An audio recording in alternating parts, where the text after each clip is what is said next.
ومن احسن قولا ممن دعا الى اللہ وعمل صالحا وقال اننی من المسلمین۔ رسول اللہ نے بھی صحابہ کو ہنسایا مگر سچی بات کر کے۔ کیا کر کے؟ سچی بات کر کے۔ اور اگر سچی بات کر کے اہل ایمان کو ہنسا دیا جائے تو یہ شرن جائز ہے۔ میرے آقا علیہ السلام کے پاس ایک صحابی آئے، عرض کیا یا رسول اللہ صلی اللہ تعالیٰ علیہ وسلم، آج کل حالات اچھے نہیں ہیں مالی طور پر، تو میں چاہتا ہوں کچھ کام کاج کروں، اگر ایک اونٹ مل جائے نا تو میں اپنا ذرا کام سیدھا کر لوں۔ آپ نے فرمایا اچھا کیا ملے؟ یا رسول اللہ ایک اونٹ مل جائے۔ آپ نے فرمایا ہاں تمہیں دیں گے، مگر تمہیں تو اونٹ کا بچہ دیں گے۔ کیا کریں گے؟ تمہیں تو اونٹ کا بچہ دیں گے۔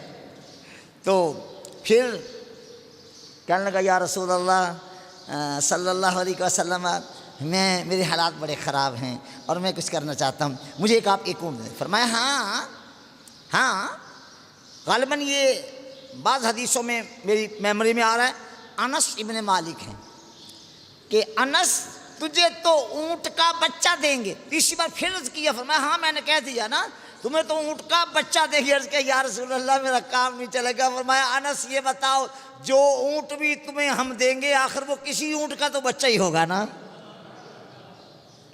ایک عورت آ گئی، یا رسول اللہ صلی اللہ علیہ وسلم میں نے آپ کا کلمہ پڑھ لیا ہے۔ فرمایا سبحان اللہ، مبارک ہو، میں اللہ پر ایمان لے آئی ہوں، میں نے شرک چھوڑ دیا۔ فرمایا مبارک ہو، میں نے یہ کلمہ پڑھنے کے لیے بڑی مشکلات برداشت کی ہیں، اپنا خاندان چھوڑ دیا، اپنے بھائی بہن جو تھے پوری لسٹ چھوڑ دی۔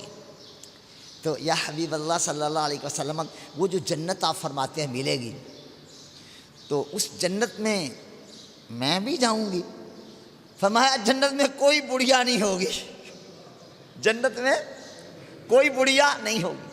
یا رسول اللہ میں نے آپ کے دین کے لیے رشتہ دار چھوڑ دیے، بال بچے چھوڑ دیے، اپنا وطن چھوڑ دیا، صرف آپ کے دین کے لیے، آپ کے اللہ کے لیے اور آپ کے لیے۔ تو پھر فرمایا کہہ دیا نا کہ جنت میں کوئی بڑھیا نہیں ہوگی۔ وہ بیچاری رونے لگ گئی۔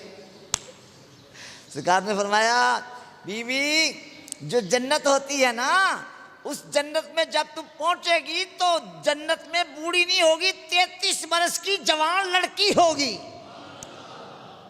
اور اب وہ روتی روتی ہنس پڑی، اچھا میں جنت میں جب جاؤں گی تو بوڑھی بھی نہیں رہوں گی، میں 33 برس کی جوان ہو جاؤں گی۔ میں ہاں ایسا ہی ہوگا۔